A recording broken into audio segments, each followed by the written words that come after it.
Agusta Westland VVIP helicopter घोटाला मामले में सुप्रीम कोर्ट ने मंगलवार को आरोपी क्रिश्चियन मिशेल जेम्स की जमानत याचिका को खारिज कर दिया। Chief justice CJI D Y. Chandrachud, justice P S. Narasimha और जस्टिस जे.बी. पारदीवाला की पीठ ने कहा कि जेम्स की यह दलील स्वीकार नहीं की जा सकती कि उसे इस आधार पर जमानत पर रिहा किया जाए कि वह मामलों में आधी सजा काट चुका है।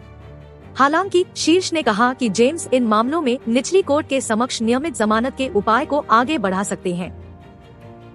जेम्स ने सीआरपीसी की धारा 436A के तहत जमानत मांगी है, जिसमें कहा गया है कि किसी व्यक्ति को जमानत पर रिहा किया जा सकता है यदि उसने अपराध के लिए निर्धारित अधिकतम सजा का आधा हिस्सा पूरा कर लिया है।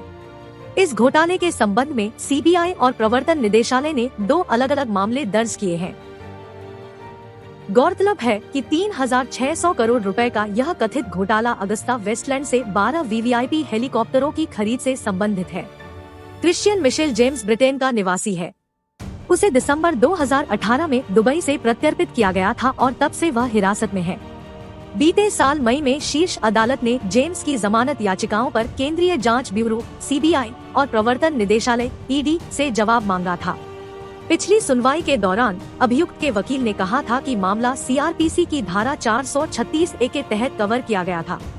उन्होंने यह भी कहा था कि जेम्स ने कथित रूप से उसके द्वारा किए गए अपराध के लिए 50% सजा काट ली थी।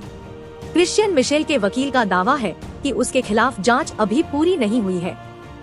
वकील ने कहा था कि याचिकाकर्ता जिस मामले में जेल में बंद है वह भ्रष्टाचार निरोधक अधिनियम की धारा 8 और 9 के तहत है। इसमें अधिकतम सजा 5 साल जेल है। इसमें से वह करीब 4 साल जेल में बिता चुका है। वहीं जांच एजेंसियों की ओर से अदालत कोर्ट में पेश हुए अतिरिक्त सॉलिसिटर जनरल एसवी राजू ने पिछली सुनवाई के दौरान कहा था कि बड़ी मुश्किल से एजेंसियों को आरोपी की हिरासत मिली है। साथ ही दंड प्रक्रिया संहिता सीआरपीसी की धारा 436A ईडी की कार्यवाही पर लागू नहीं होगी। मामले में आरोपी जेम्स ने दिल्ली हाईकोर्ट के 11 मार्च 2022 के उस आदेश को चुनौती दी थी जिसमें उसकी जमानत याचिका खारिज कर दी गई थी।